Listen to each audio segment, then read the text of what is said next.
ఒకరోజు శ్రావణభూతి గురువును చూసి, గురువుగారు, నాకు ఒక చిన్న సందేహం ఎప్పటి నుంచో పీడిస్తూ ఉంది.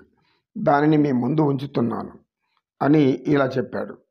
సకల సంపదలు, కావలసినంత ధనం, విలువైన మేడలు, భవంతులు, విలువైన దుస్తులు, అనేక భోగభాగ్యాలు, ఇవన్నీ ఉన్నవారు పుణ్యాత్ములు అని అందరూ అంటూ ఉంటారు.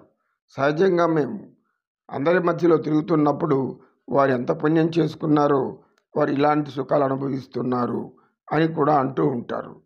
అదే బాధల్లో, దుఃఖాల్లో, కష్టాల్లో, అనేక రోగాలతో బాధపడుతుండే వారిని చూసి, ఏం కర్మలు చేశాడో వీడు, ఈకంత దరిద్రంగా ఇంత భయంకరమైనటువంటి జీవితం గడుపుతున్నాడు అని కూడా అంటూ ఉంటారు.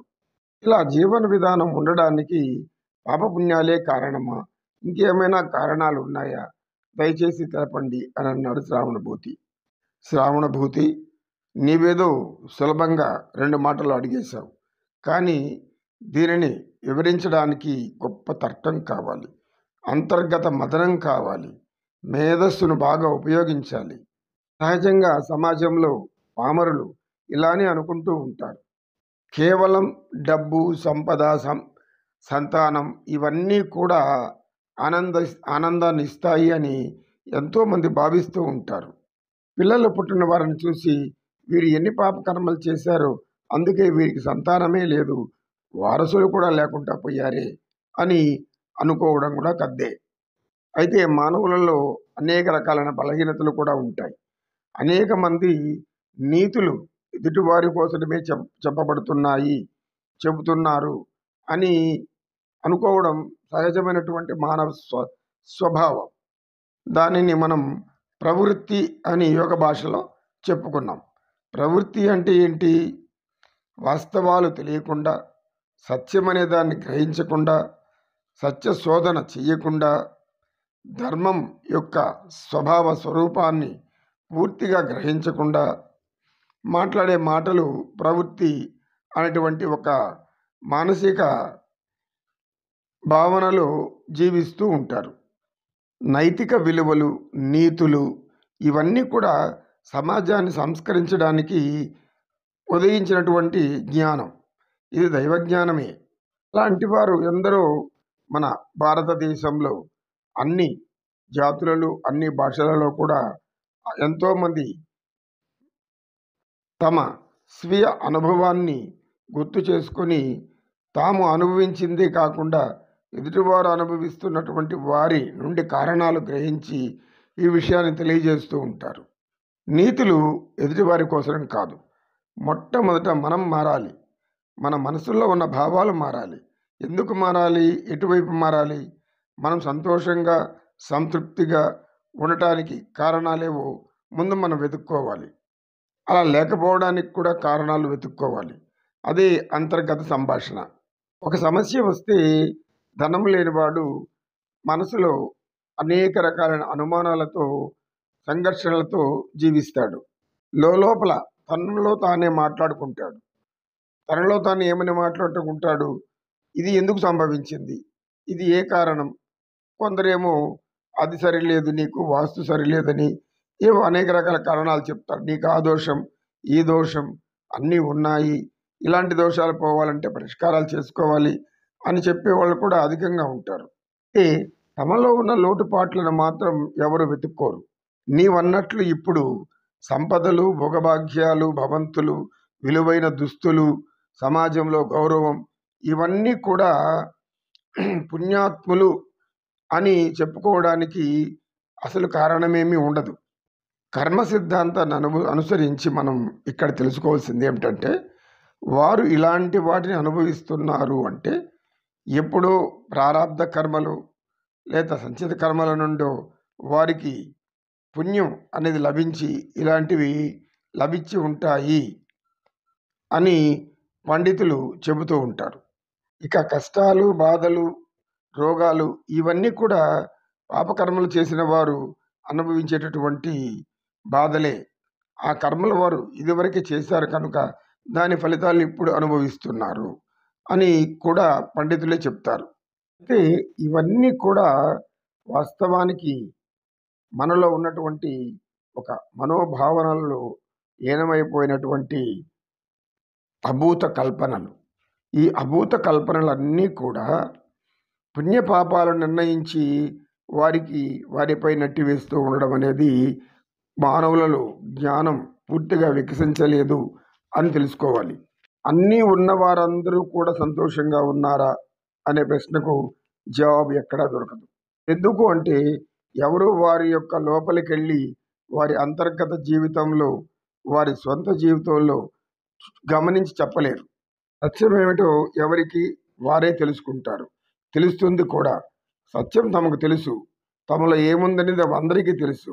అయితే పైకి మాత్రం గంభీరంగా ఉంటారు.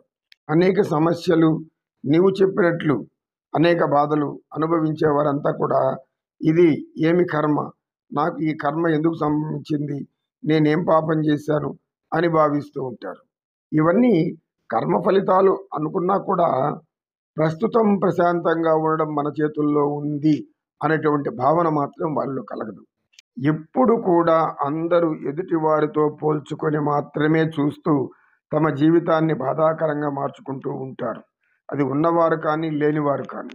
అయితే ఎవరు పుణ్యాత్ములు అనే నీ యొక్క ముఖ్యమైన ప్రశ్నకు జవాబు ఏమిటంటే వారు స్త్రీ అయినా పురుషులైనా ఎవరైనా ఇంకా నాకు కోరదగినది ఏమీ లేదు, దైవం నాకు అన్ని సమకూర్చాడు, ఈ ఉన్నదానితో సంతృప్తిగా జీవిస్తున్నాను అని మనసులో అనుకుంటూ ఆ ఆనందాన్ని అనుభవించేవారు మాత్రమే పుణ్యాత్ములు, అసలైన పుణ్యాత్ములు. సంతోషం అనేది సంపదలో, మేడల్లో, భవనాల్లో, అనేక విలువైనటువంటి దుస్తుల్లో లేదు. సంతోషము అనేది లోపల మనకు మనమే కల్పించుకునేటువంటి ఒక అద్భుతమైన బ్రహ్మాండమైనటువంటి దైవజ్ఞానం. ప్రస్తుతం జీవించే విధానంలో ఆనందాన్ని వెతుక్కోవాలి. దాన్ని ఆనందిస్తూ జీవించాలి. అది సమస్య అని అనుకుంటే సమస్య అవుతుంది. ఇది ఆనందము, దైవం నాకు ఒక పరీక్ష పెట్టాడు, ఈ పరీక్షలో నేను గెలిచి తీరుతాను, నేను గెలుస్తాను అనేటువంటి మనోధైర్యంతో వారు జీవితాన్ని అనుసరిస్తూ ఉంటే వారే పుణ్యాత్ములు. స్వధర్మాన్ని ఆచరిస్తూ ఆనందిస్తూ ఉన్నవారే అసలైనటువంటి పుణ్యాత్ములు. మన వెనకాల ఇంత సంపద ఉంది, అంత సంపద ఉంది, ఇన్ని ఆస్తులు, అన్ని పాస్తులు ఉన్నాయి అని అనుకుంటూ జీవించేవారు సంతృప్తిగా ఉండరు. వచ్చిందేదో వచ్చింది, అది ఎలాగో ఉంటుంది, అది ఎవరు అనుభవిస్తారో ఎవరికీ తెలియదు. లేనివారు, అనేక బాధల్లో ఉన్నవారు, కష్టాల్లో ఉన్నవారు ఎంతసేపు ఆ యొక్క భావనలతో కూడినటువంటి సుడిగుండాల్లో తిరుగుతూ ఉంటూనే ఉంటారు. కానీ ఆ సుడిగుండం నుండి బయటపడాలి అనే మార్గం వెతకలేరు.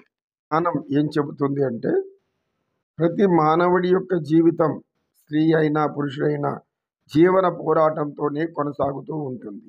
ఆ జీవన పోరాటంలో వచ్చిన అవకాశాలన్నీ అందుకొని వాటిని, కష్టాలను సుఖాలుగా మార్చుకొని, అనుకూలంగా మార్చుకొని ముందుకు సాగిపోతే అదే ఆనందం, అదే సంతృప్తి, అంతకు మించినటువంటి సంతోషం ఇంకేదీ ఉండదు.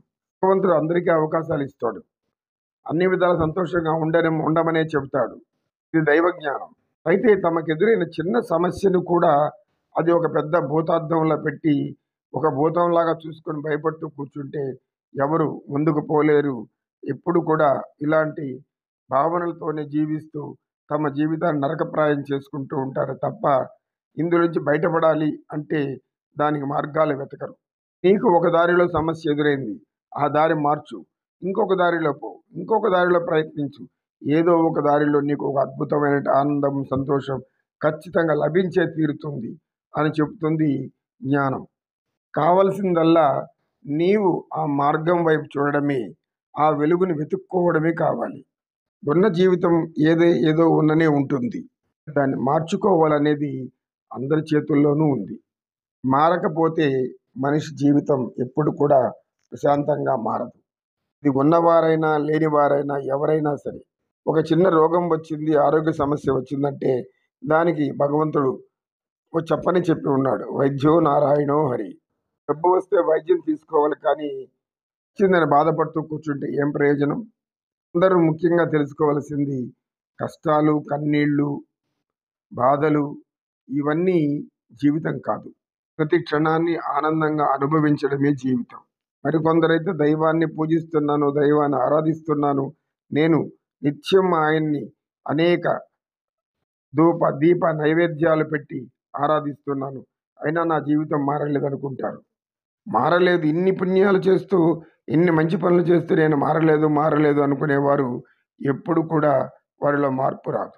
ఒకసారి ప్రకృతిని గమనిస్తే ప్రకృతి ఎప్పుడు నిరంతరం మారుతూనే ఉంటుంది. ఋతువుల క్రమం బట్టి, కాలాలను అనుసరించి అందులో మార్పును మనం చూస్తూనే ఉంటాం. జీవన పోరాటం అనేది తప్పదు. ఎవరికైనా తప్పదు. ఉన్నవారికి తప్పదు, లేని వారికి తప్పదు. ఉన్నవారు ఇక చాలు అని ఊరికనే ఉండరు. వారు ఇంకా కావాలనే ప్రయత్నంలోనే ఉంటారు.